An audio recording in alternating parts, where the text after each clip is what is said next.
Paunawa, 18% ng mga nasa edad 60 pataas ay gumagawa ng isang nakamamatay na pagkakamali ngayon na nagpapatriple ng kanilang panganib na matumba. At maaaring isa ka sa kanila. Araw-araw, 10,000 na mga senior citizen ang isinusugod sa mga emergency room dahil sa mga pagtumba na maaari sanang naiwasan. Ito ang nakakagulat. Alam na ng komunidad ng medisina sa loob ng maraming taon na ang 2 minuto lamang ng mga partikular na galaw, araw-araw, ay maaaring magpabaligtad sa panganib na ito. Ngunit halos walang gumagawa nito. Manatili kayo sa akin sa susunod na ilang minuto dahil ibubunyag ko ang eksaktong 4 na ehersisyo na makakapagligtas sa iyong buhay at sa iyong kalayaan. Hayaan ninyong ikwento ko sa inyo ang tungkol kay Margarita, isang 72 anyos. 6 na buwan na ang nakararaan takot na takot si Margarita na maglakad papunta sa kanyang mailbox. 2 beses na siyang natumba sa kanyang kusina at ang isa ay medyo malala kaya iginiit ng kanyang anak na babae na pag-isipan niya ang paglipat sa isang pasilidad para sa matatanda. Pakiramdam ni Margarita ay tinatraydor siya ng kanyang katawan na ang pagtanda ay nangangahulugan ng pagsuko ng kanyang kalayaan. Ngunit may nagbago. Natuklasan niya ang isang simpleng 2 minutong rutina at sa loob ng 8 na linggo, nagbago ang lahat. Ngayon ay naglalakad na siya nang may kumpiyansa, nakikipaglaro sa kanyang mga apo at namumuhay ng ganap na nagsasarili. Ano ang nagbago? Sinimulan niyang gawin ang eksaktong mga ehersisyo na ipapakita ko sa inyo. Narito ang hindi sasabihin sa inyo ng karamihan sa mga doktor dahil wala silang oras sa loob ng inyong 15 minutong appointment. Ang pagtumba ay hindi maiiwasang bahagi ng pagtanda. Ito ay sintomas ng mga partikular na kahinaan sa kalamnan na tahimik na nabubuo sa loob ng maraming taon. Ang mga siyentipiko sa Mayo Clinic ay nagsagawa ng isang makabagong pag-aaral na nagbunyag ng isang bagay na kahanga-hanga. Ang iyong kakayahang magsagawa ng isang simpleng galaw, isang bagay na marahil ay hindi mo na naisip mula pa noong pagkabata, ay hinuhulaan ang iyong haba ng buhay ng mas mahusay kaysa sa halos anumang mamahaling medikal na pagsusuri. Sasanayin natin ang galaw na iyon ng sabay-sabay sa ilang sandali.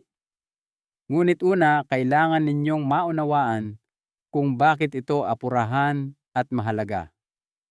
Pagkalipas ng edad na 60, kung wala kang gagawin, ang lakas ng iyong binti ay bumababa ng 3% bawat taon.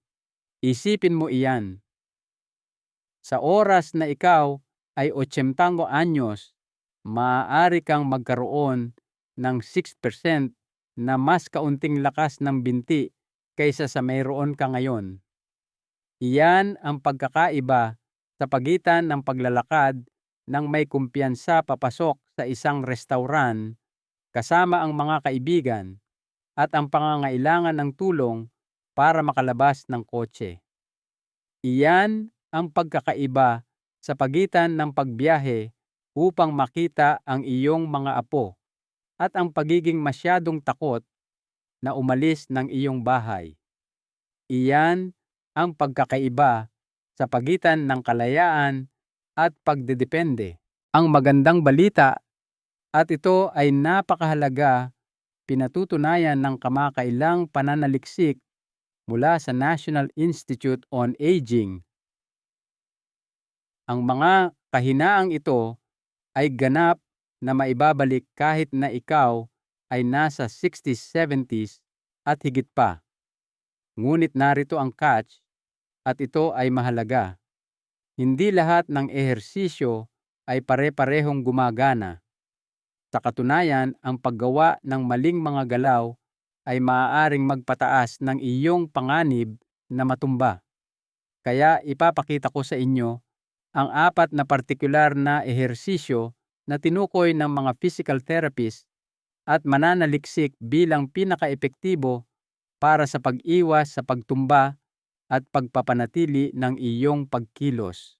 Ngayon, bago tayo magsimula, gusto kong mag-isip kayo ng isang bagay.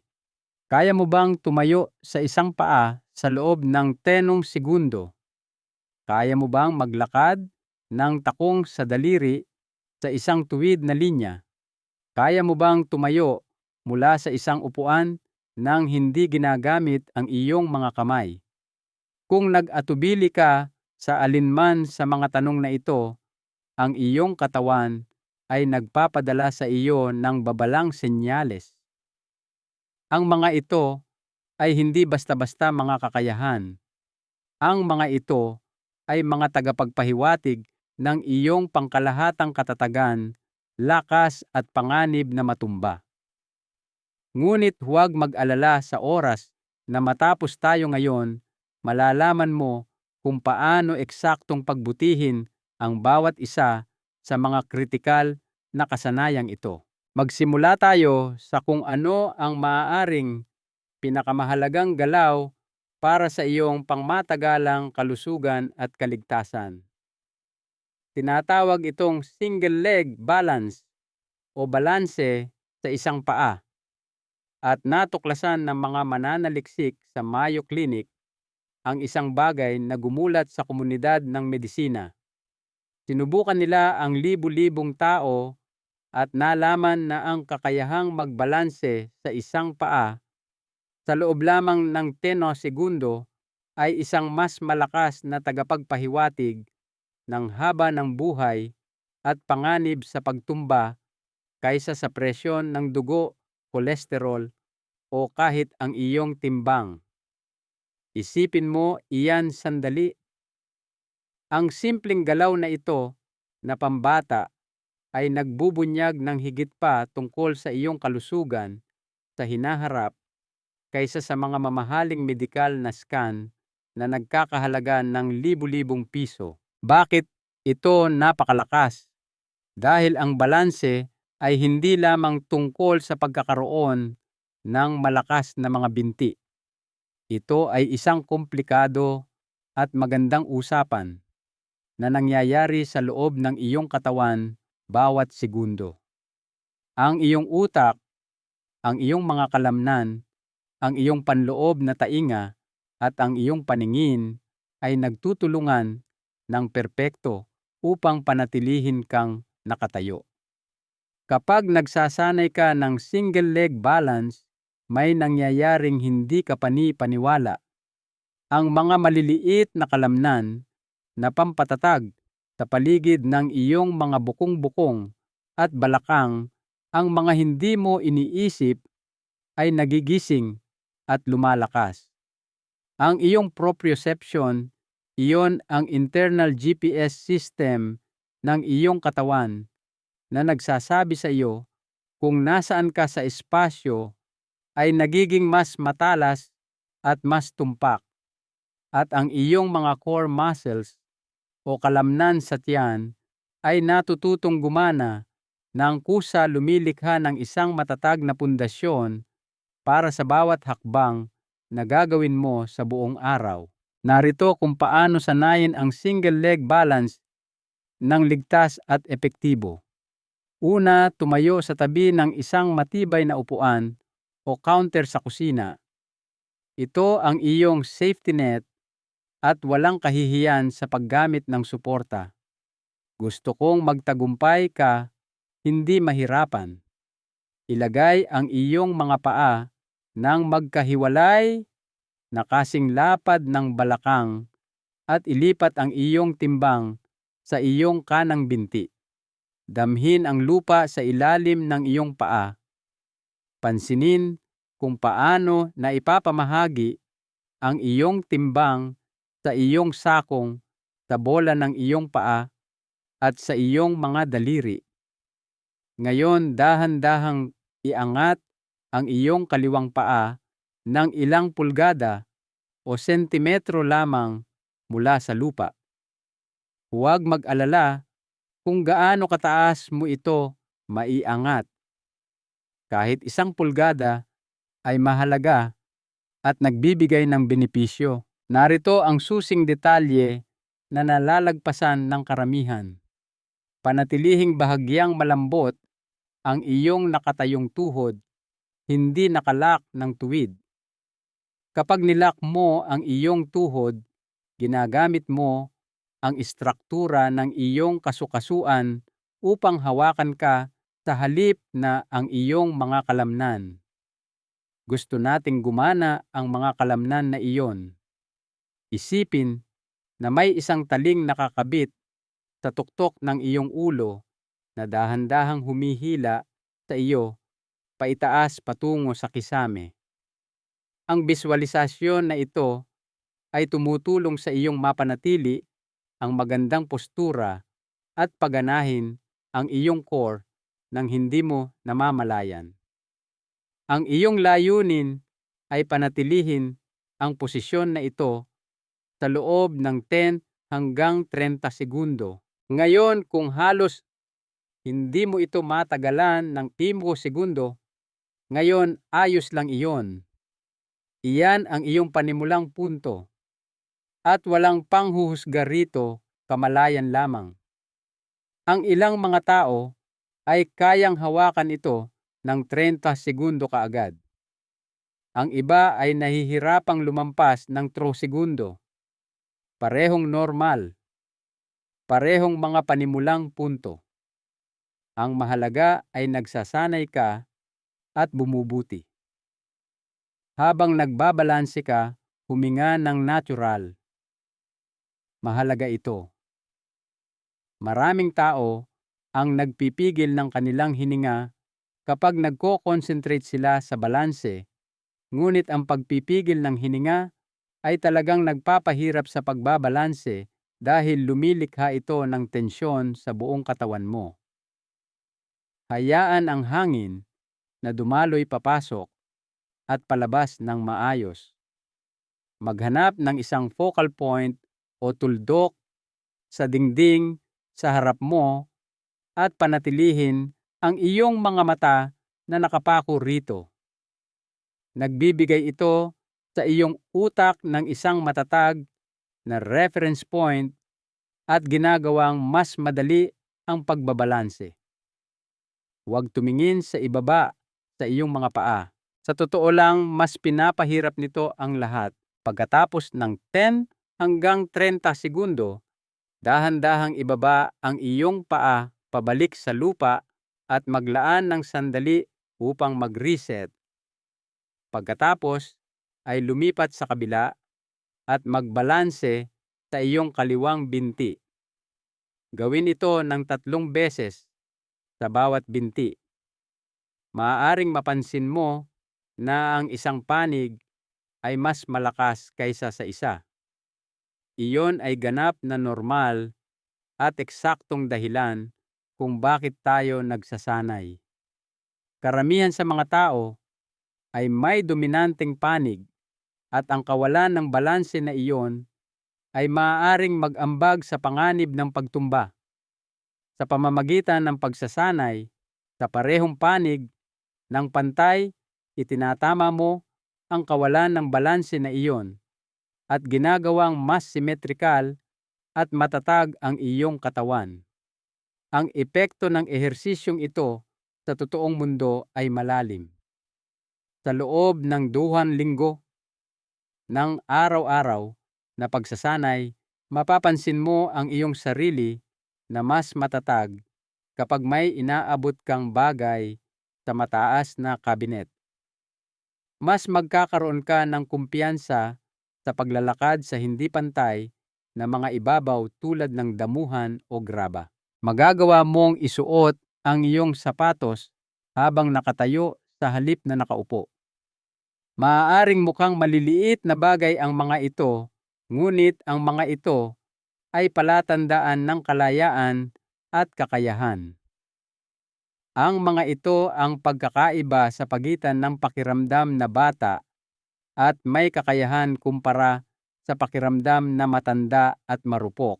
Ngayon, kung sinusubok ng single leg balance ang iyong katatagan, ang susunod na ehersisyo ay nagsasanay ng isang bagay na mas mahalaga pa.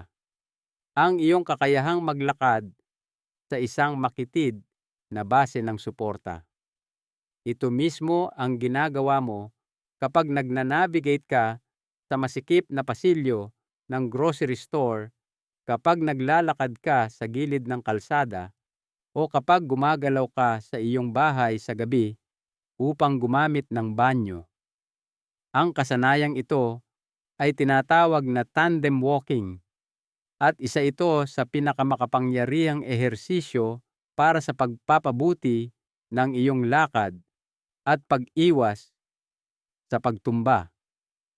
Napansin mo na ba kung paano ang mga batang paslit na natututong maglakad ay humahakbang ng malalapad at pasuray-suray?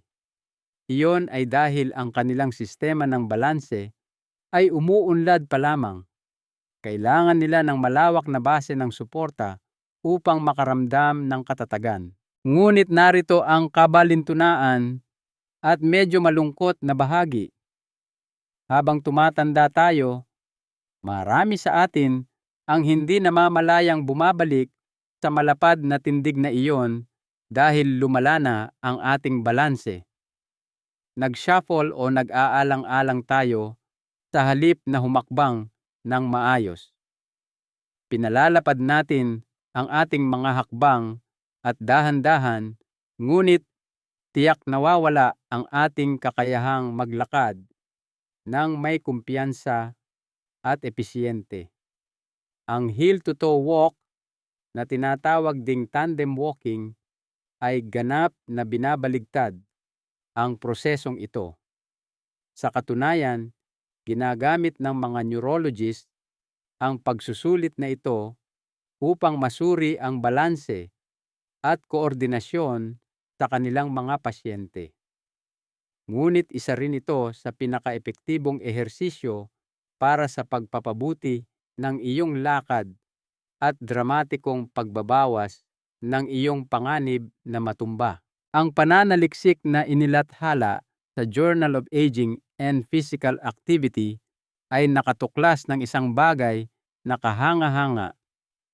Ang mga senior na nagsanay ng tandem walking sa loob lamang ng 2 minuto araw-araw ay nagpakita ng 43% na pagpapabuti sa mga score ng balanse pagkatapos lamang ng 4 na linggo. Hindi iyon typo. Ang 4 na linggo ng isang 2 minutong ehersisyo ay lumikha ng halos 50% na pagpapabuti sa balanse. Mas epektibo iyon kaysa sa karamihan ng mga gamot.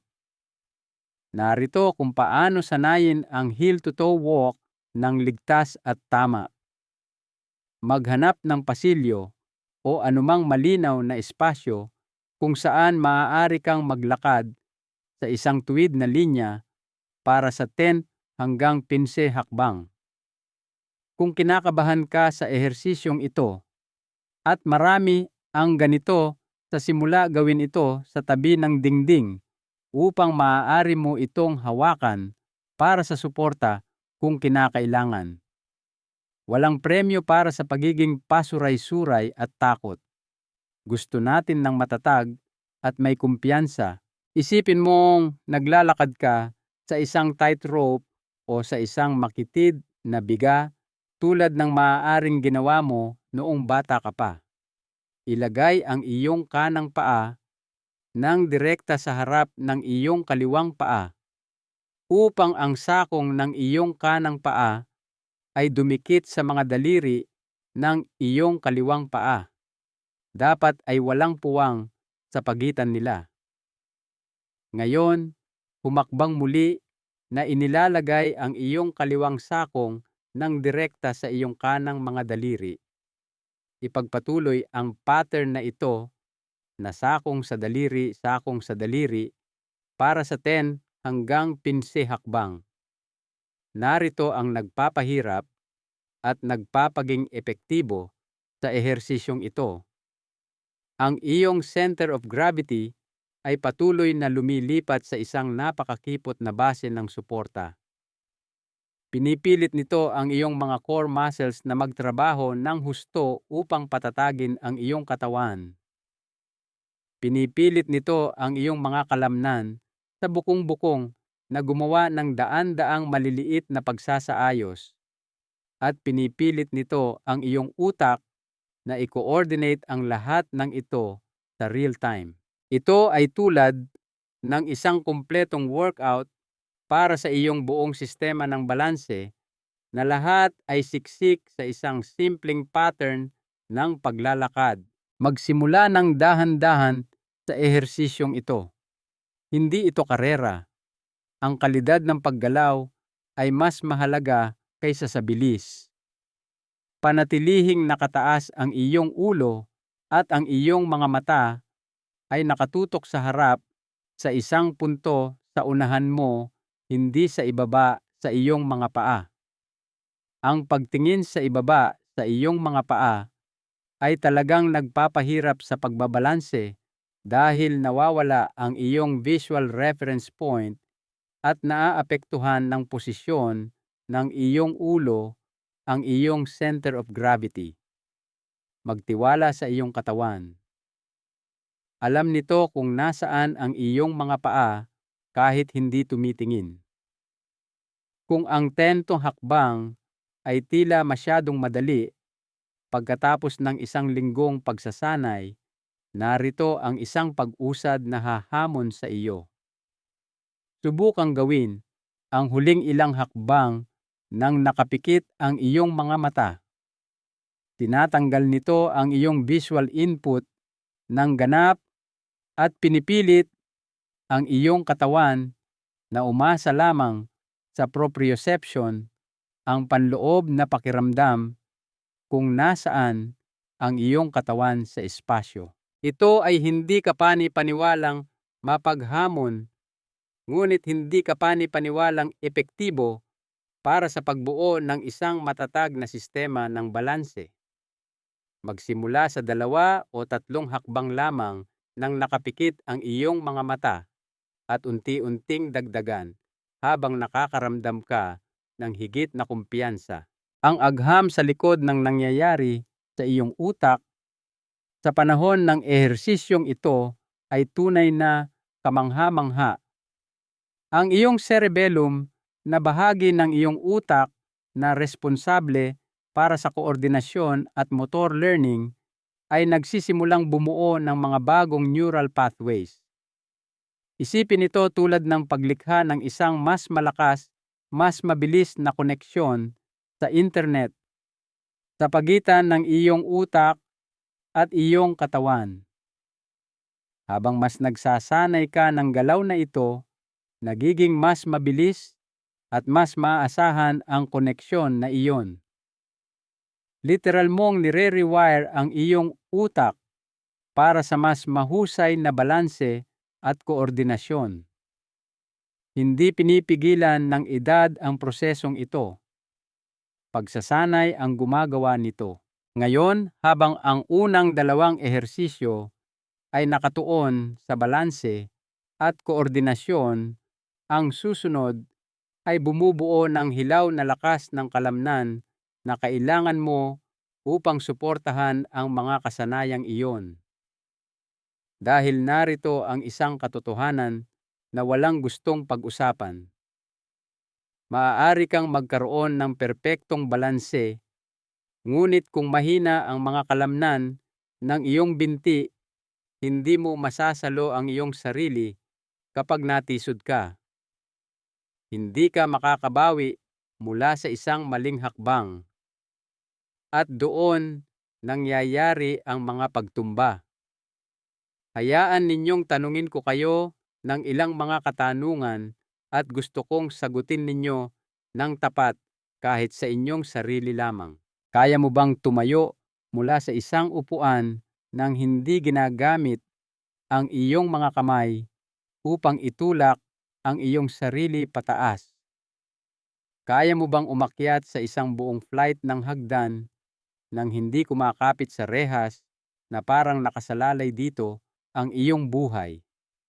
Kaya mo bang lumabas ng kotse nang wala iyong awkward na pakikipagbuno kung saan kailangan mong umugoy-ugoy upang makakuha ng buwelo? Kung nag-atubili ka sa alinman sa mga tanong na iyon, kung hindi mo masagot ng may kumpiyansa ng oo sa lahat ng mga ito, kung gayon ang lakas ng iyong binti ay nangangailangan ng pansin. At ang nag-iisang pinakamahusay na ehersisyo upang bumuo ng functional na lakas ng binti pagkatapos ng edad na 60 ay ang half squat. Narito kung bakit ito napakahalaga. Ipinapakita ng mga pag-aaral mula sa National Institute on Aging na ang lakas ng binti ay bumababa ng 3% bawat taon pagkatapos ng edad na 60 kung wala kang gagawin upang mapanatili ito.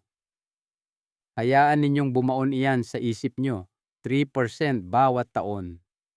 Nagpapatong-patong. Sa oras na ikaw ay 80, maaari kang magkaroon ng 60% na mas kaunting lakas ng binti kaysa sa mayroon ka noong 60%. Iyan ang pagkakaiba sa pagitan ng kalayaan at pangangailangan ng tulong para sa mga pangunahing pang-araw-araw na aktibidad tulad ng pagbibihis o paggamit ng banyo. Iyan ang pagkakaiba sa pagitan ng pananatili sa iyong tahanan at paglipat sa isang pasilidad ng pangangalaga. Iyan ang pagkakaiba sa pagitan ng buhay na gusto mo at ang buhay na napipilitan kang tanggapin. Ngunit ang magandang bagay tungkol sa pagsasanay sa lakas, at ito ay sinusuportahan ng mga dekada ng pananaliksik, ay ang kalamnan ay tumutugon sa pagsasanay sa anumang edad. Ang mga 90 anyos ay maaaring magpalaki ng kalamnan. Ang mga 80 anyos ay maaaring magdoble ng kanilang lakas ng binti. Hindi ka kailanman masyadong matanda upang lumakas. Walang pakialam ang iyong mga kalamnan sa bilang ng mga kandila sa iyong birthday cake. Ang pakialam nila ay kung ginagamit mo sila, hinahamon sila, at hinihiling na magtrabaho sila. Ang half squat ay tumutugon sa lahat ng mga pangunahing grupo ng kalamnan na kailangan mo para sa pang-araw-araw na buhay. Ang iyong quadriceps, ang malalaking kalamnan sa harap ng iyong mga hita. Itinutuwid nila ang iyong tuhod at kinokontrol ang iyong pagbaba kapag umuupo ka. Ang iyong glutes, ang iyong mga kalamnan sa puwitan, pinalalakas ka nito sa pag-akyat, tinutulungan kang tumayo mula sa mga upuan at pinatatatag ang iyong balakang kapag naglalakad ka, at ang iyong hamstrings na tumatakbo sa likod ng iyong mga hita. Pinatatatag nila ang iyong mga tuhod at balakang at nakikipagtulungan sa iyong glutes upang i-extend ang iyong binti sa likuran mo kapag humahakbang ka pasulong.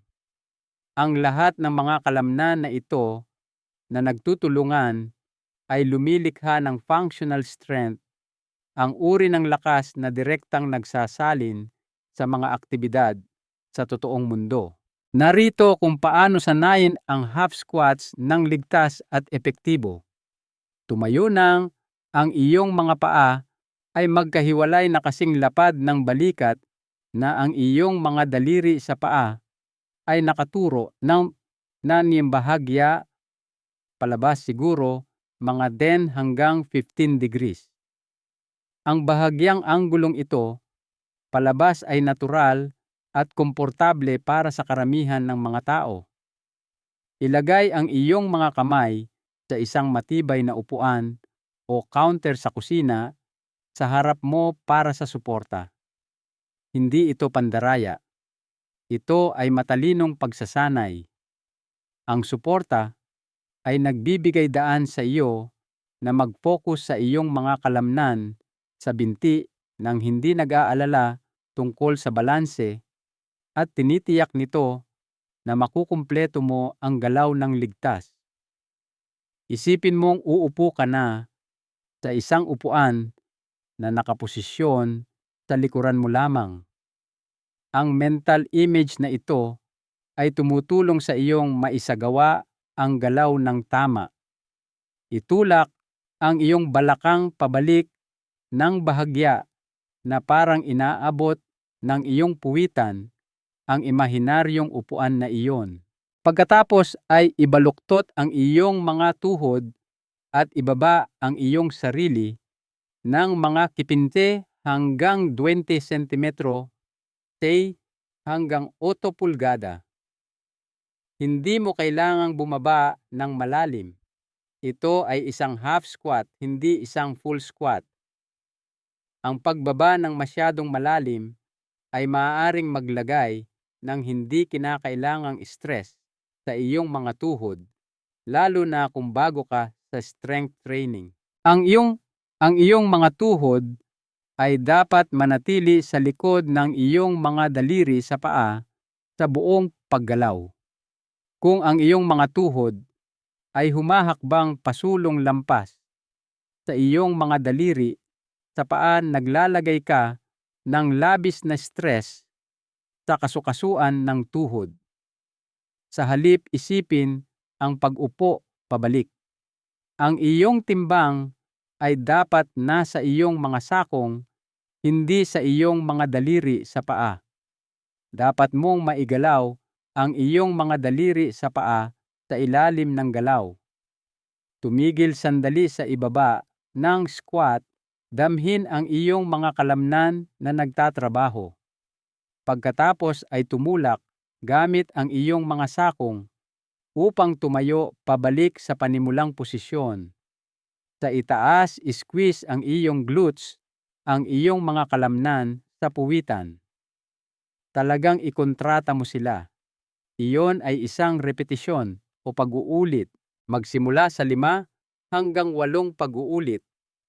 Iyon ay isang set. Magpahinga ng 30 segundo, hayaang makabawi ang iyong mga kalamnan. Pagkatapos ay gumawa ng 2 pang set ng 6 hanggang 8 pag-uulit. Iyon ay kabuuang 3 set. Habang lumalakas ka sa paglipas ng mga linggo, maaari mong dagdagan ang mga pag-uulit sa 10 o 12 bawat set, ngunit laging panatilihin ang perpektong porma. Ang mahinang porma na may mataas na pag-uulit ay mas masama kaysa sa magandang porma na may mababang pag-uulit. Hayaan ninyong bigyan ko kayo ng ilang kritikal na tip sa porma na gagawing mas ligtas at mas epektibo ang ehersisyong ito. Una, panatilihing nakataas ang iyong dibdib at ang iyong core ay naka-engage sa buong galaw.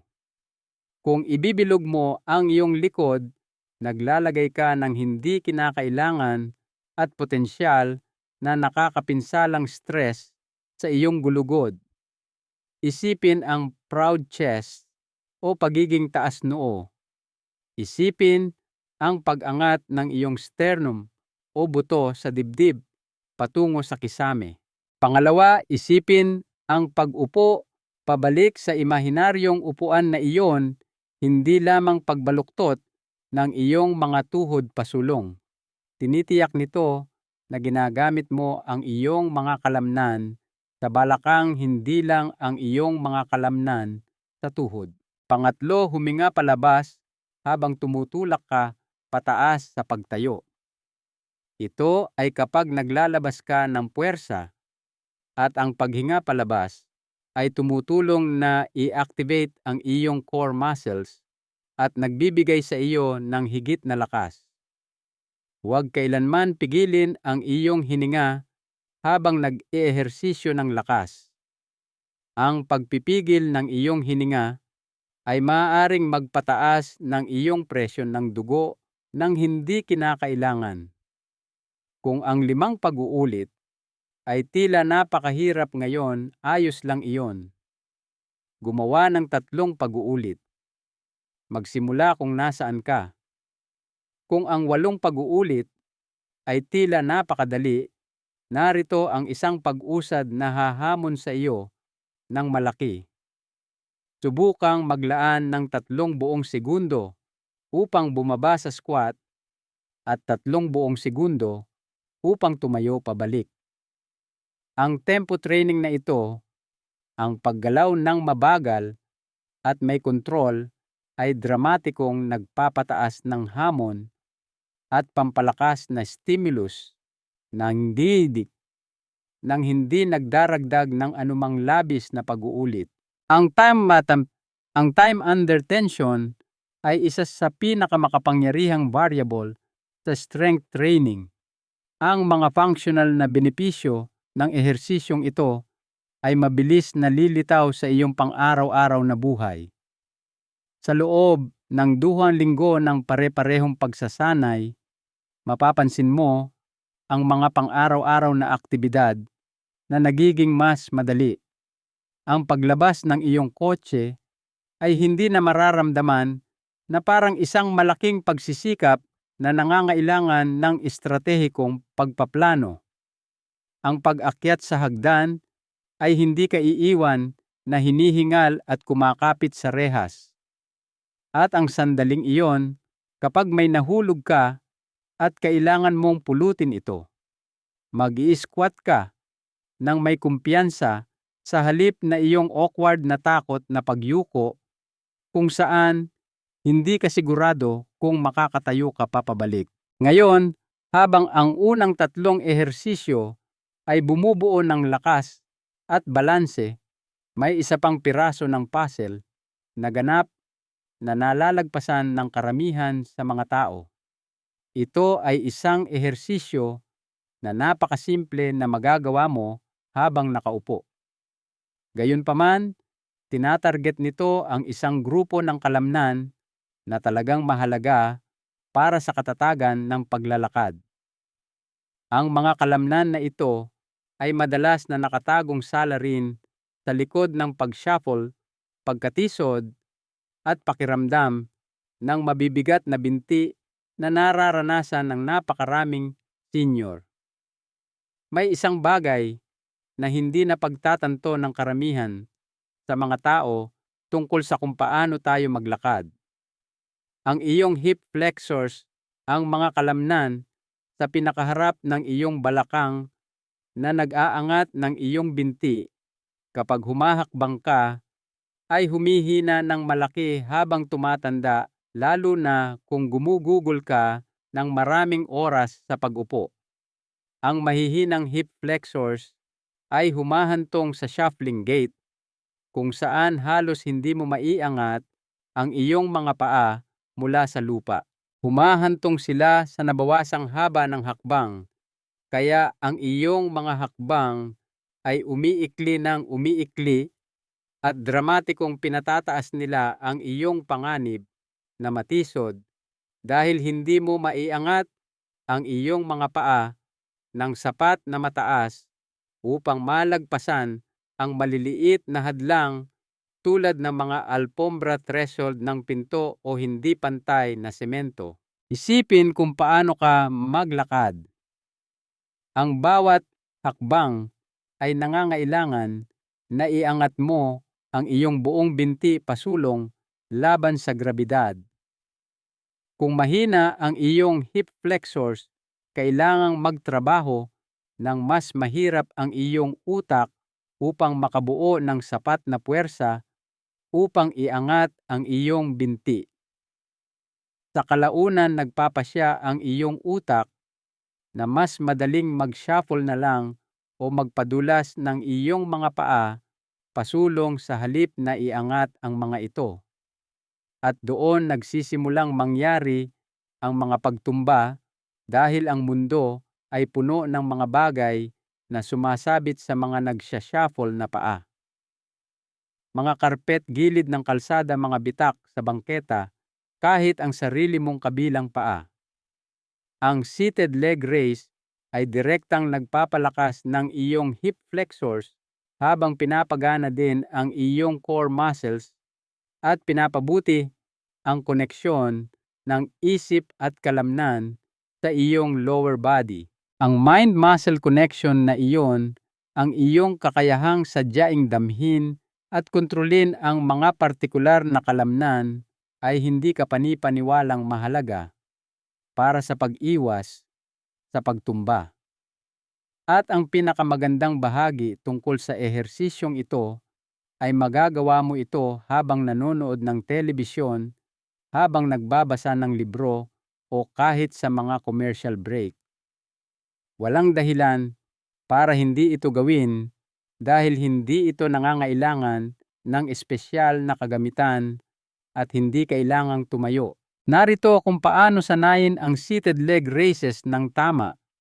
Umupo sa isang matibay na upuan na ang iyong likod ay tuwid laban sa sandalan at ang iyong mga paa ay lapat sa sahig.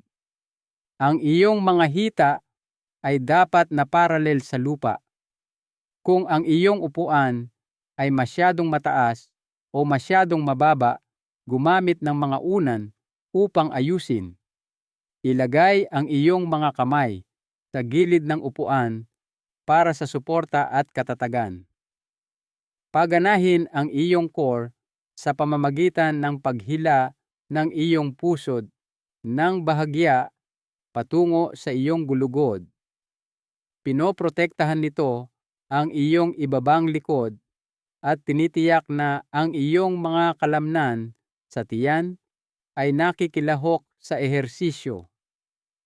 Panatilihing ganap na tuwid ang iyong kanang tuhod, iangat ang iyong kanang binti hanggang sa ito ay paralel sa sahig o kasing taas ng komportable para sa iyo. Ang iyong buong hita ay dapat umangat mula sa upuan. Mahalaga ito. Hindi mo lang itinutuwid ang iyong binti, inaangat mo ito. Panatilihin ang posisyon na ito sa loob ng 2 hanggang 3 segundo. Talagang nagpo-focus sa pagpiga at pagdama sa mga kalamnan sa harap ng iyong balakang at hita. Damhin silang nagtatrabaho. Pagkatapos ay dahan-dahang ibaba ang iyong binti nang may kontrol. Huwag lang basta ibagsak. Ang pagbaba na tinatawag na eccentric phase sa exercise science ay kasing halaga ng pag-angat para sa pagbuo ng lakas. Ibaba ito ng dahan-dahan, maglaan ng 2 hanggang 3 segundo upang bumalik sa panimulang posisyon. Iyon ay isang pag-uulit. Gumawa ng os hanggang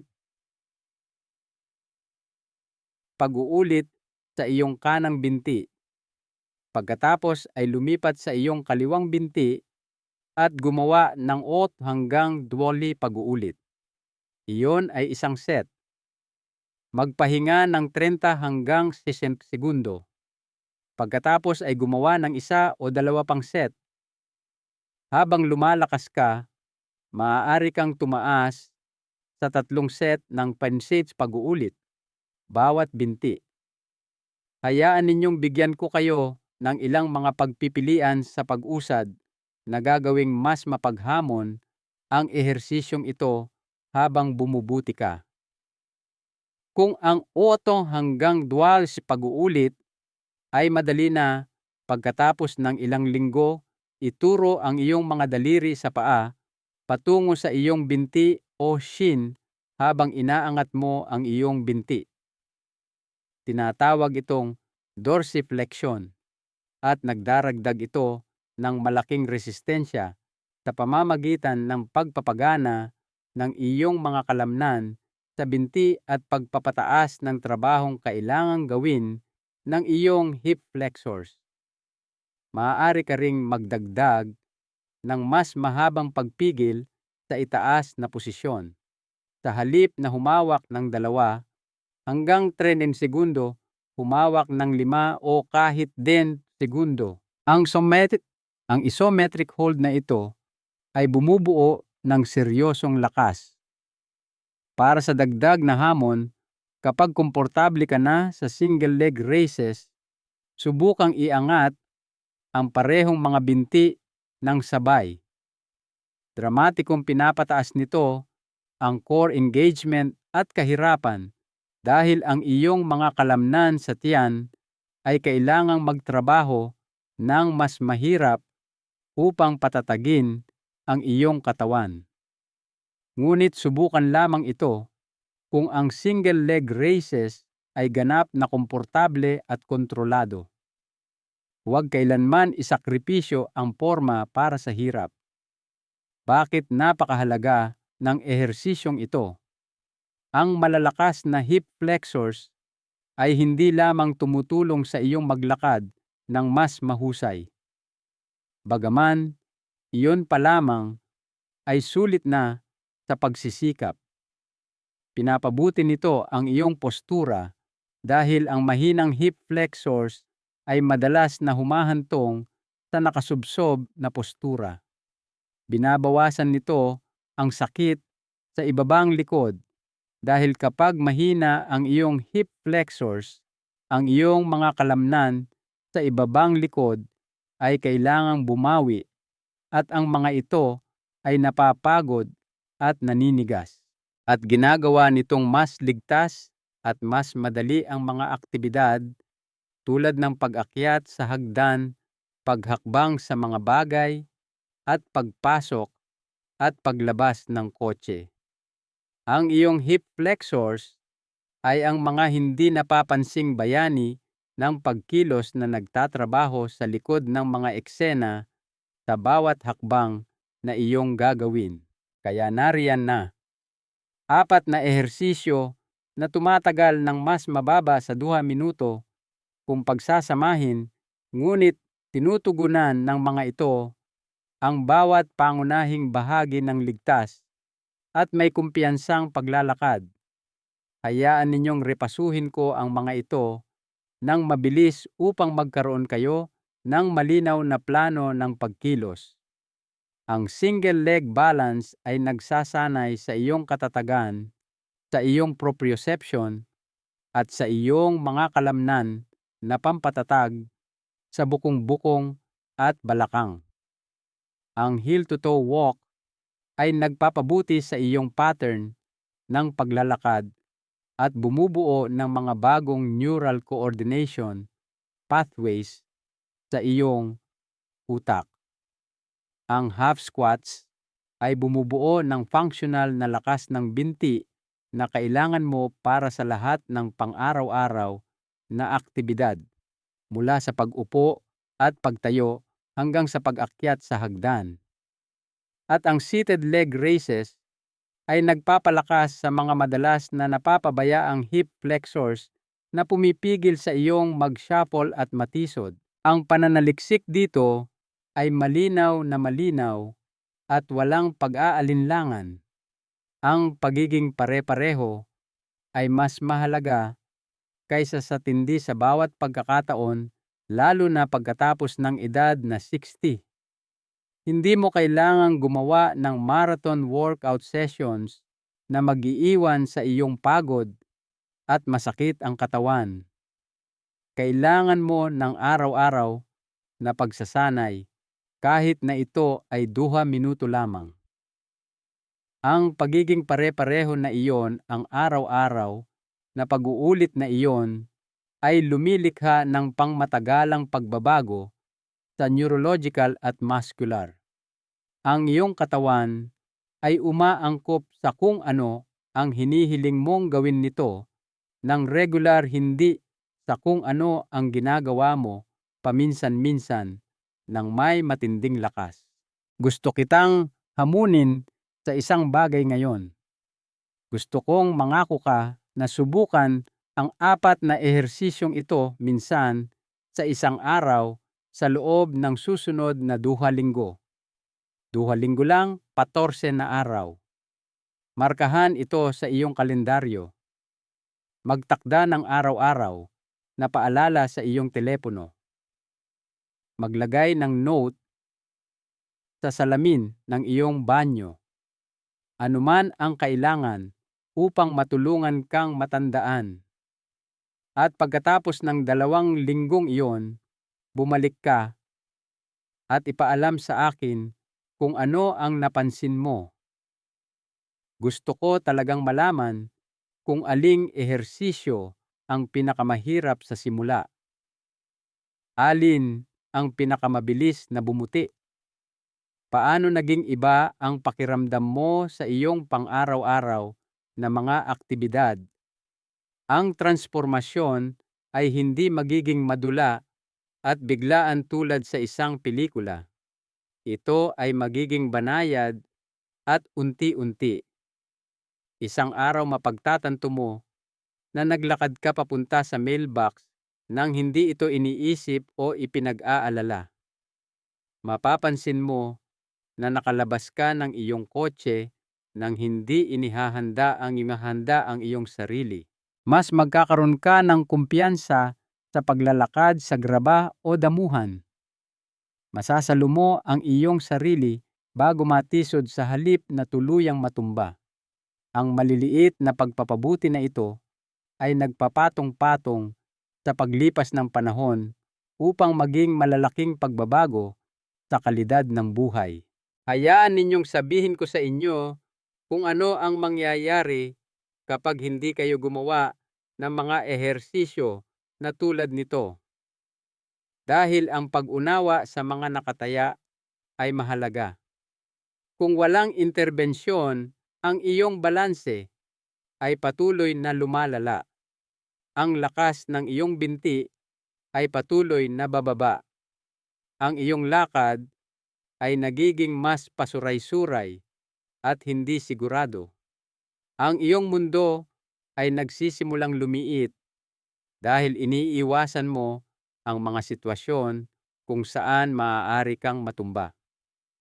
Tumitigil ka sa pagpunta sa mga sosyal na kaganapan dahil nag-aalala ka tungkol sa pag-navigate sa mga hindi pamilyar na espasyo.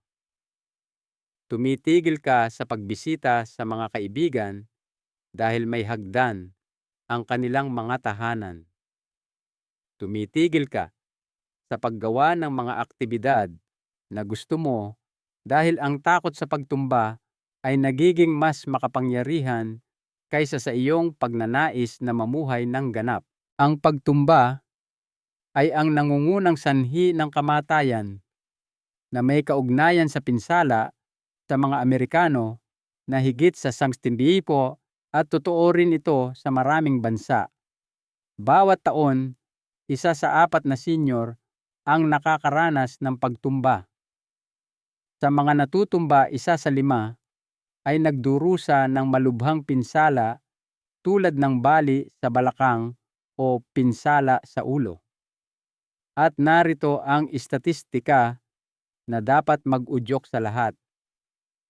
Pagkatapos ng bali sa balakang, halos kalahati lamang ng mga senior ang nakababalik sa kanilang dating antas ng pagkilos at kalayaan. Marami ang hindi na umaalis sa mga pasilidad ng rehabilitasyon. Ang isang pagtumba ay maaaring literal na maging kaganapan na magwawakas sa iyong malayang buhay. Ngunit narito ang magandang kabilang panig. Ipinapakita ng sunod-sunod na pag-aaral na ang mga ehersisyo sa lakas at balanse ay nagbabawas ng panganib sa pagtumba ng 40 hanggang 60%. Mas mahusay iyon kaysa sa karamihan ng mga medikal na interbensyon. Mas mahusay iyon kaysa sa karamihan ng mga gamot at ito ay walang side effects maliban sa pakiramdam na mas malakas, mas may kumpiyansa at mas may kakayahan. Ang mga ehersisyong ito ay gamot. Ang mga ito ay preventive medicine. Ang mga ito ay ilan sa pinakamakapangyarihang gamot na magagamit. Alam ko kung ano ang maaaring iniisip ng ilan sa inyo ngayon. Maaaring iniisip ninyo na masyado kayong mahina para magsimula na dapat kayong maghintay hanggang sa lumakas kayo. O maaaring iniisip ninyo ang mga ehersisyong ito ay mukhang masyadong madali upang posibleng gumawa ng pagbabago. Ang parehong mga kaisipang ito ay normal at parehong mali. Kung masyado kang mahina, ang mga ehersisyong ito ay magpapalakas sa iyo. Iyon mismo ang kanilang layunin. At kung mukhang masyadong madali ang mga ito, subukan mo. Ipinapangako ko sa inyo, lalo na ang single leg balance at tandem walking, mas mahirap ang mga ito kaysa sa hitsura nila. Ang ilan sa inyo ay maaaring nag-aalala tungkol sa pagmumukhang katawa-tawa habang ginagawa ang mga ehersisyong ito. Maaari kayong makaramdam ng pagkailang tungkol sa paghawak sa isang upuan habang nagbabalanse sa isang paa. Hayaan ninyong sabihin ko sa inyo ang isang bagay na mahalaga. Walang nakakatawa sa pagkontrol sa iyong kalusugan. Walang nakakahiya sa pagsisikap na mapanatili ang iyong kalayaan. Bawat profesional na atleta, bawat mananayaw, bawat martial artist ay nagsasanay ng mga ehersisyo sa balanse. Bakit? Dahil gumagana ang mga ito. Dahil ang balanse ay pundasyon sa lahat ng paggalaw. Hindi ka nagpapakasili, nagpapakamatalino ka. Maaari mo ring iniisip kung kailan ka makakakita ng mga resulta. Iyan ay isang makatarungang tanong. Ang tapat na sagot ay nag-iiba ito sa bawat tao batay sa iyong panimulang punto, ngunit karamihan sa mga tao ay nakakapansin ng mga pagpapabuti sa loob ng 2 linggo. Mas makakaramdam ka ng katatagan. Mas magkakaroon ka ng kumpiyansa sa loob ng 4 na linggo. Ang mga layuning pagsukat, tulad ng kung gaano katagal ka makakapagbalanse sa isang paa o kung ilang squats ang magagawa mo, ay magpapakita ng malinaw na mga pagpapabuti. Sa loob ng 8 linggo, magsisimulang makapansin ang ibang tao. Magkokomento ang iyong mga kapamilya na tila mas masigla ka o mas may kumpiyansa. Doon mo malalaman na gumagana ang mga ehersisyo. Isang kritikal na punto na kailangan kong bigyang diin. Ang mga ehersisyong ito ay idinisenyo upang maging ligtas para sa karamihan ng mga tao na higit sa isang tao, ngunit iba-iba ang sitwasyon ng bawat isa. Kung meron kang malalang arthritis, kung kamakailan ka lang naoperahan, kung meron kang malaking problema sa balanse o kasaysayan ng pagtumba, mangyaring makipag-usap sa iyong doktor o physical therapist bago simulan ang anumang bagong programa sa ehersisyo. Ito ay lalo na mahalaga kung umiinom ka ng mga gamot para sa presyon ng dugo o pagkahilo. Gusto kong maging ligtas ka, hindi magsisi. Ang isang 20 minutong pakikipag-usap sa iyong healthcare provider ay makakapagbigay sa iyo ng kapayapaan ng isip at personalized na payo. Ngayon, hayaan ninyong tugunan ko ang isang bagay na pumipigil sa maraming tao na magsimula. Maaaring iniisip mo, wala kang oras para dito. Busy ka. May mga appointment ka sa doktor, mga obligasyon sa pamilya, mga lakad. Naiintindihan ko, ngunit narito ang bagay. Ang 4 na ehersisyong ito ay tumatagal ng mas mababa sa 2 minuto. Mayroon kang 2 minuto. Ang bawat isa ay may 2 minuto. Mas matagal pa ang ginugugol mo sa pagpapasya kung ano ang papanoorin sa telebisyon. Mas matagal pa ang ginugugol mo sa pag-scroll sa iyong telepono. Ito ay tungkol sa mga prayoridad, hindi oras. At isipin ito sa ganitong paraan. Kung hindi ka maglalaan ng oras para sa mga ehersisyong ito, ngayon mapipilitan kang maglaan ng oras para sa mga doktor, physical therapy, at pagbawi sa huli. Ang pag-iwas ay tumatagal ng minuto, ang paggamot ay tumatagal ng buwan. Maaari kang mamuhunan ng 2 minuto sa isang araw ngayon sa pananatiling malakas at malaya, o maaari kang gumugol ng oras-oras sa huli sa pagsisikap na makabawi mula sa isang pagtumba at sa mga kahihinatnan nito. Hindi iyan pananakot, iyan ang realidad. Hayaan ninyong magbahagi ako ng isa pang bagay na maaaring mag-udyok sa inyo. Kapag nagsasanay kayo ng mga ehersisyong ito, hindi nyo lang binabawasan ang inyong panganib na matumba. Pinapabuti ninyo ang inyong pangkalahatang kalidad ng buhay sa mga paraang maaaring ikagulat ninyo. Ang mas mahusay na balanse ay nagpapabuti sa iyong kumpiyansa, at ang kumpiyansa ay nakakaapekto sa lahat. Kapag nararamdaman mong matatag at malakas ka, mas malamang natanggapin mo ang mga imbitasyon sa lipunan. Mas malamang nasubukan mo ang mga bagong aktibidad. Mas malamang na maglakbay ka at mag-explore. Ang pisikal na kumpiyansa ay nagsasalin sa emosyonal na kumpiyansa at binubuksan nito ang iyong mundo sa halip na paliitin ito. Ang pagsasanay sa lakas, kahit na banayad na pagsasanay sa lakas tulad ng half squats, ay may mga benepisyo na higit pa sa pag-iwas sa pagtumba. Pinapabuti nito ang iyong bone density na tumutulong na maiwasan ang osteoporosis at mga bali.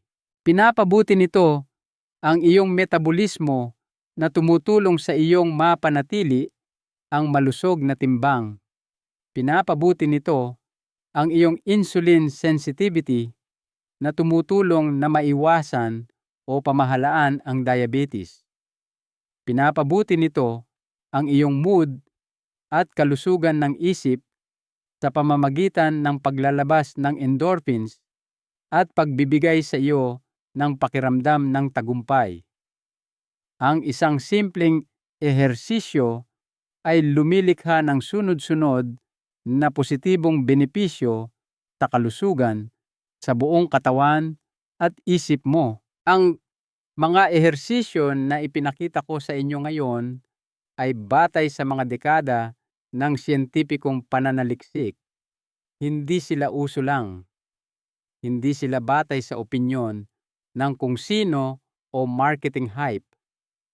Ang mga ito ay batay sa mga pag-aaral na kinasasangkutan ng libu-libong senior na isinagawa ng mga prestihiyosong institusyon ng pananaliksik tulad ng Mayo Clinic, Harvard Medical School at National Institute on Aging.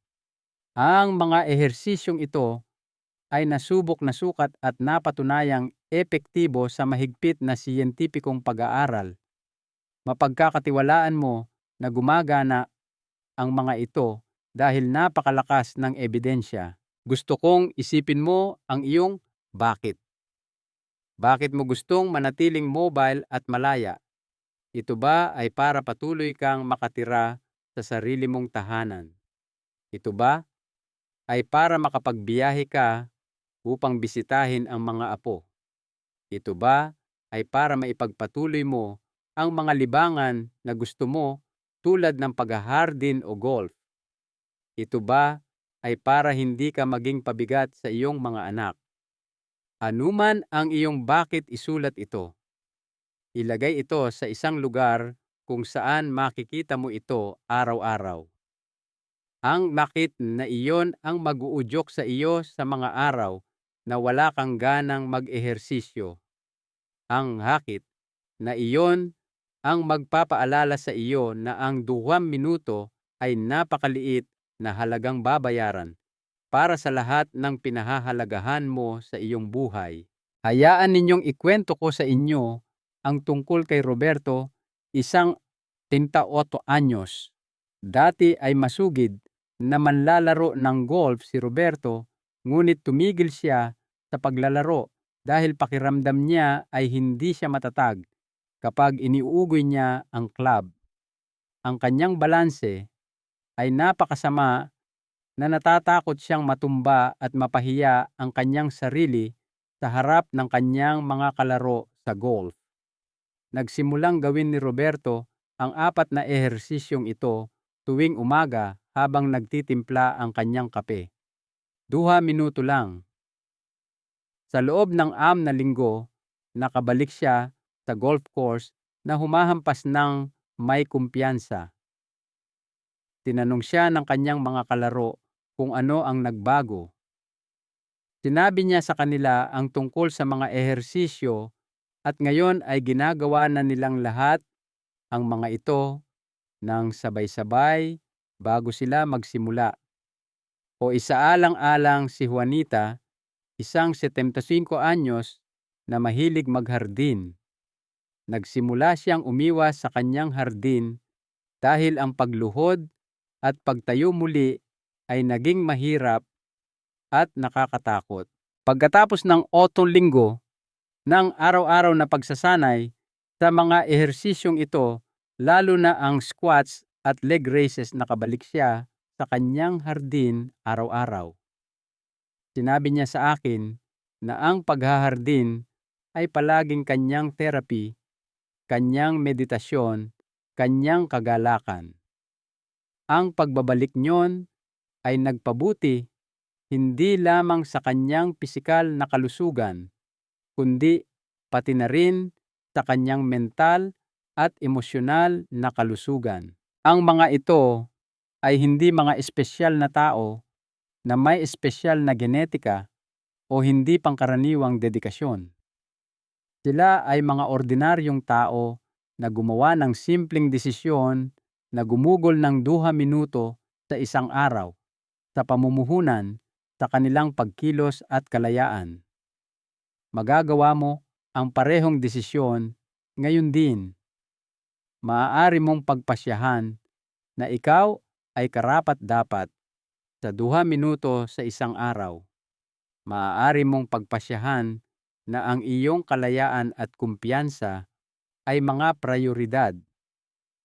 Maaari mong pagpasyahan na kumilos sa halip na umasa na hindi lumala ang mga bagay. Narito ang isang bagay na nakakamangha na natuklasan ng mga mananaliksik tungkol sa pagtanda at ehersisyo. Para sa karamihan ng kasaysayan ng tao, ang mga taong umabot sa katandaan ay nanatiling aktibo dahil sa pangangailangan. Kinailangan nilang maglakad upang makapunta sa mga lugar. Kinailangan nilang magbuhat ng mga bagay upang mabuhay. Kinailangan nilang panatilihin ang kanilang mga pisikal na kakayahan dahil walang alternatibo. Tinanggal ng modernong buhay ang karamihan sa pangangailangang iyon. Maaari tayong magmaneho sa halip na maglakad. Maaari tayong umupo sa halip na mag-squat. Maaari tayong gumamit ng mga elevator sa halip na hagdan. Ang kaginhawaang ito ay kahanga-hanga sa maraming paraan ngunit mayroon itong nakatagong halaga. Ang ating mga katawan ay hindi hinahamon, kaya humihina ang mga ito. Ibinabalik ng 4 na ehersisyong ito ang ilan sa kinakailangang pisikal na hamon na iyon. Hinihiling nila sa iyong katawan na panatilihin ang mga kakayahan na idinisenyo ng ebolusyon na magkaroon tayo. Hindi ito tungkol sa pagiging atleta o bodybuilder. Ito ay tungkol sa pagpapanatili ng mga pangunahing pisikal na kakayahan na nagpapahintulot sa iyo na mamuhay ng malaya at ligtas. Hindi iyon labis na hinihingi. Iyon ay ang pinakamababa na kailangan ng iyong katawan upang manatiling gumagana. Gusto ko ring tugunan ang isang bagay na mahalaga tungkol sa sakit. Ang mga ehersisyong ito ay hindi dapat magdulot ng sakit. Maaari kang makaramdam ng pagkapagod ng kalamnan lalo na sa squats at leg raises. Maaari mong maramdaman na nagtatrabaho at napapagod ang iyong mga kalamnan. Iyon ay normal at mabuti. Ngunit kung nakakaramdam ka ng matalas na sakit lalo na sa iyong mga kasukasuan, huminto ka agad. Ang sakit ay sistema ng babala ng iyong katawan at dapat mo itong pakinggan.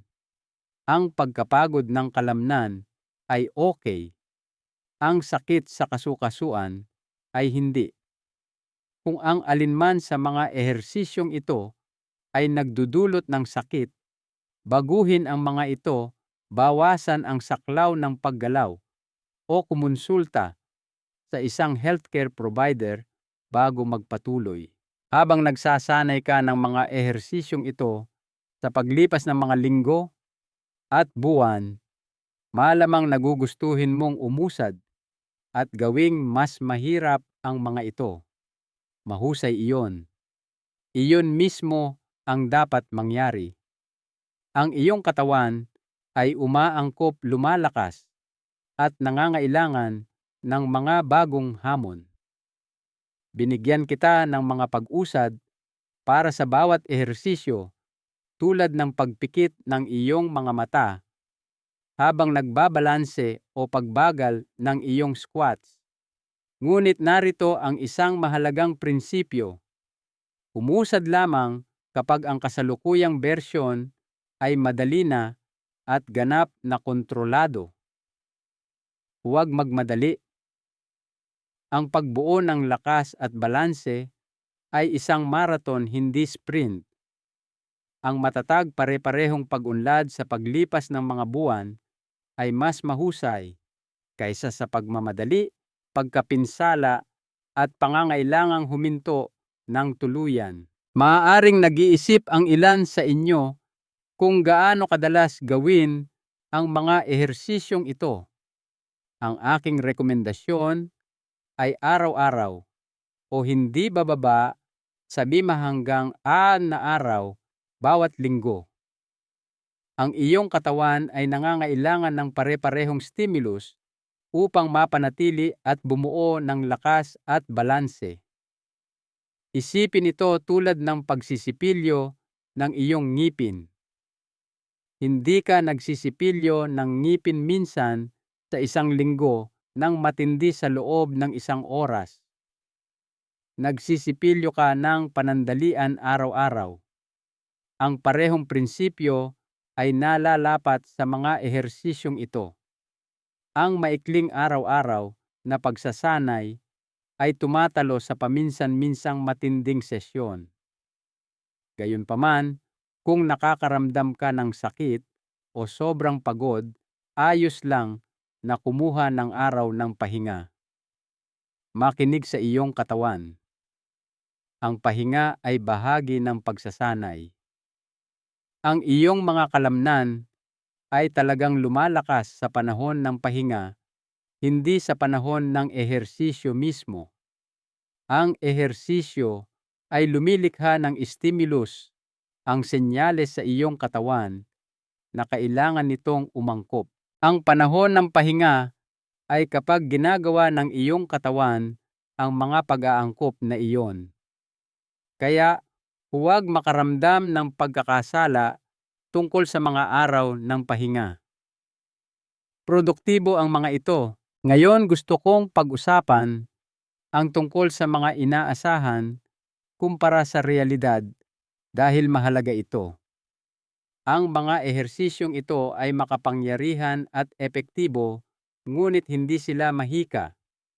Hindi magiging kapansin-pansin ang pagkakaiba ng pakiramdam mo sa magdamag. Ang pagbabago ay unti-unti. Maaaring hindi mo mapansin ang mga pagpapabuti araw-araw.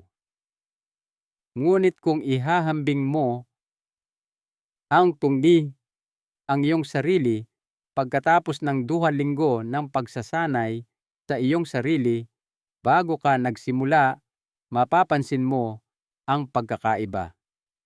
Kung ihahambing mo ang iyong sarili pagkatapos ng 2 buwan sa iyong sarili sa simula, ang pagkakaiba ay magiging kapansin-pansin.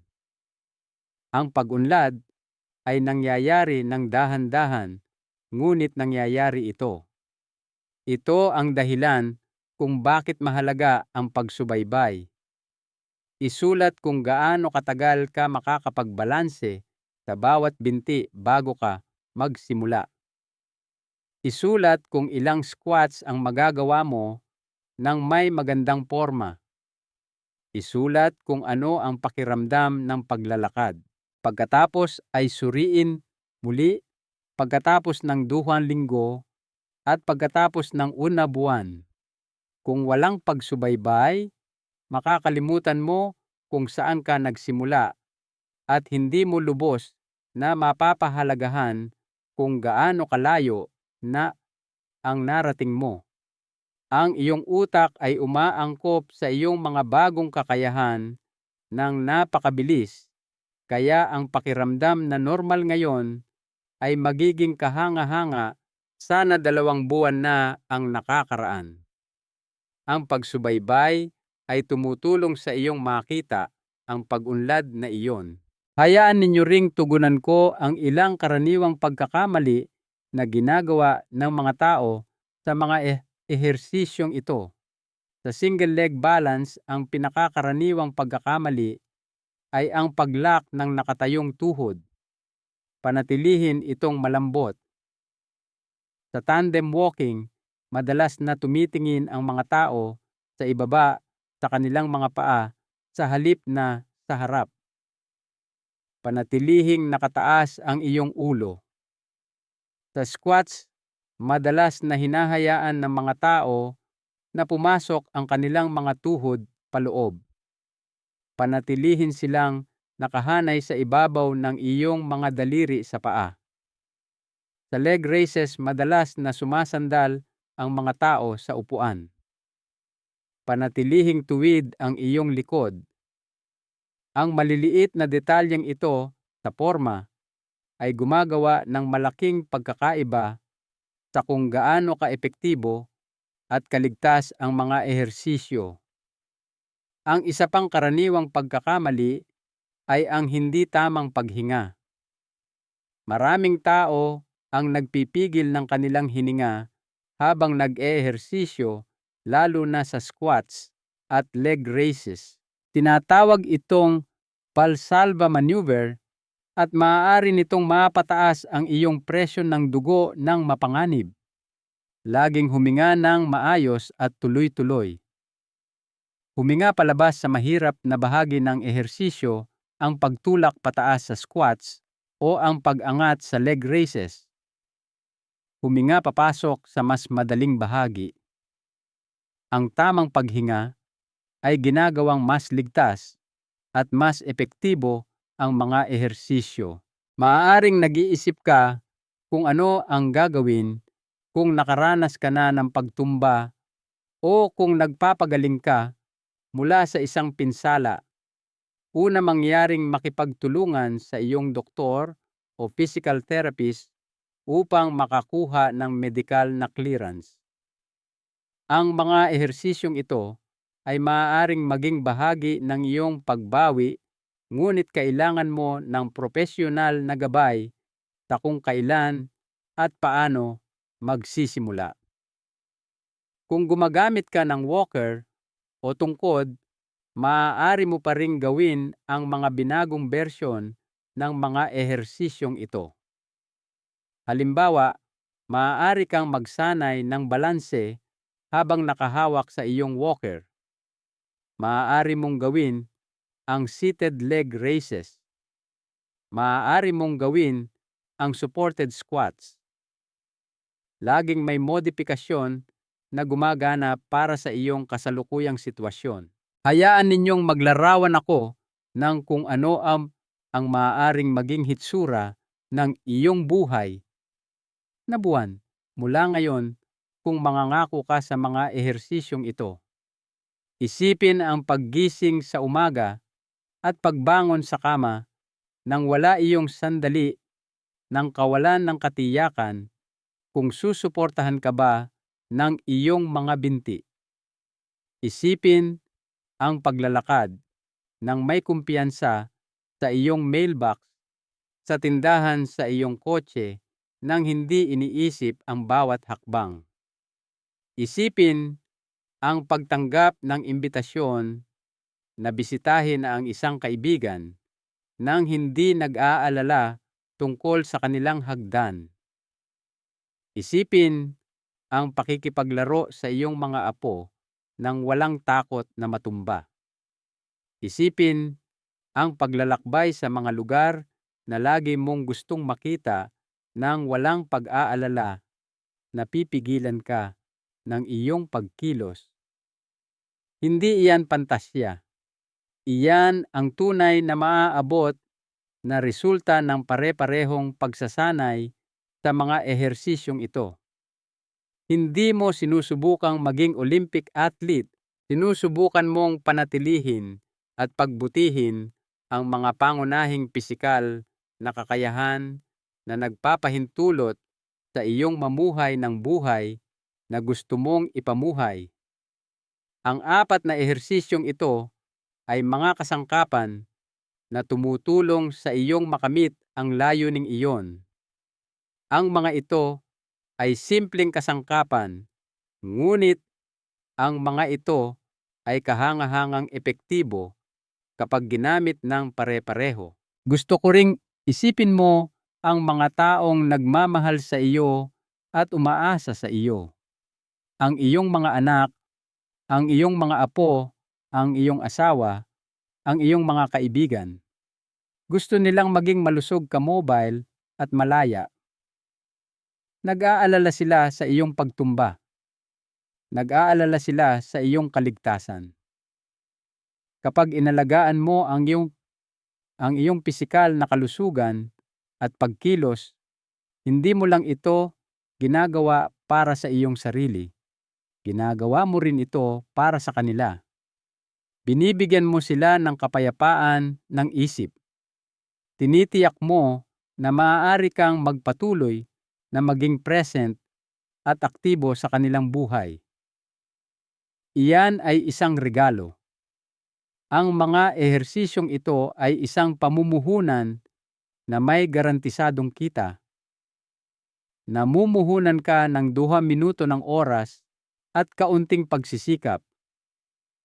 Makakakuha ka ng pinabuting balanse, lakas, kumpiyansa, at kalayaan. Makakakuha ka ng nabawasang panganib ng pagtumba pinsala at pagkawala ng pagkilos. Makakakuha ka ng kakayahang mamuhay sa iyong sariling mga tuntunin. Ipakita mo sa akin ang isa pang pamumuhunan na may ganyang kita. Wala kang mahahanap. Ito ang pinakamahusay na pamumuhunan na maaari mong gawin. Sa ating pagtatapos, gusto kong mag-iwan sa inyo ng isang huling kaisipan. Ang pagtanda ay hindi maiiwasan, ngunit ang paghina ay hindi. Mayroon kang higit na kontrol sa kung paano ka tumatanda kaysa sa marahil ay napagtanto mo. Ang mga desisyong gagawin mo ngayon, ngayong linggo, ngayong buwan, ay tumutukoy sa iyong pagkilos at kalayaan sa mga darating na taon. Maaari mong piliing tanggapin ang unti-unting paghina bilang hindi maiiwasan, o maaari mong piliing lumaban gamit ang simple epektibong mga ehersisyo tulad ng mga ito. Maaari mong piliing maging biktima ng pagtanda, o maaari mong piliing maging isang tao na tumatanda ng may lakas, biyaya at dignidad. Ang 4 na ehersisyong ipinakita ko sa inyo ngayon, ang single leg balance, heel to toe walk, half squats, at seated leg raises, ay ang inyong mga sandata sa laban na iyon. Hindi sila komplikado. Hindi sila nangangailangan ng mamahaling kagamitan o membership sa gym.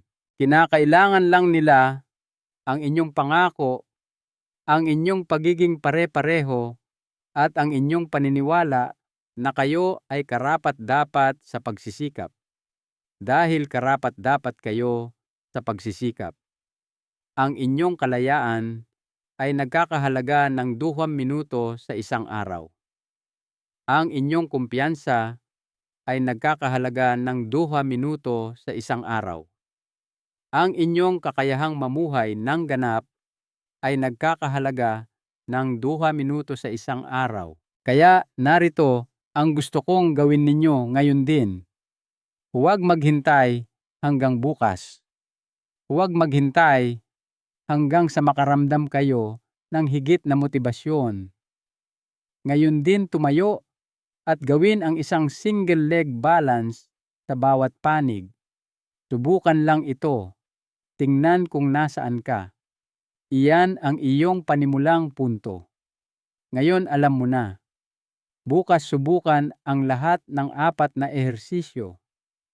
Markahan ang iyong kalendaryo para bukas ng umaga na may paalala. Gumawa ng pangako sa iyong sarili sa loob ng 2 linggo. 14 na araw. Magagawa mo ang anumang bagay sa loob ng 14 na araw. At pagkatapos ng 2 linggong iyon, bumalik at ibahagi ang iyong karanasan. Sabihin sa akin kung aling ehersisyo ang pinakamahirap. Sabihin sa akin kung ano ang napansin mong bumubuti. Sabihin sa akin kung ano ang nararamdaman mo. Ang iyong kwento ay maaaring magbigay ng inspirasyon sa ibang tao na nag-aalangan tungkol sa pagsisimula. Ang iyong tagumpay ay maaaring magbigay sa iba ng motibasyon na kailangan nila upang kumilos. Tayong lahat ay magkakasama rito, inaalam kung paano tumanda ng maayos, kung paano manatiling malakas, kung paano mapanatili ang ating kalayaan at dignidad. Tandaan ito ang aral ng buhay na gusto kong baunin ninyo. Ang tunay na kayamanan ay hindi ang salapi na naiipon natin sa bangko, kundi ang kalayaan ng ating katawan na gumalaw yumakap sa ating mga mahal sa buhay at sariling makatayo sa harap ng mga hamon ng panahon. Ang kalusugan ay kalayaan, at ang kalayaan ay nasa inyong mga kamay at sa inyong mga paa araw-araw. Kung nakatulong sa inyo ang payong ito, mangyaring mag-iwan ng komento sa ibaba, mag-subscribe sa channel para sa higit pang mga tip sa kalusugan, at i-share ang video na ito sa inyong mga kaibigan at pamilya. Sama-sama tayong magpalakas. Ako si Dr. Miguel Santos na naniniwala sa iyong kakayahang lumakas, mapabuti ang iyong balanse at mapanatili ang iyong kalayaan sa mga darating na taon. Kaya mo ito. Ngayon, sanayin na ang single leg balance na iyon. Pinasasalamatan ka ng iyong sarili sa hinaharap sa pagsisimula ngayon. Mag-ingat kayo.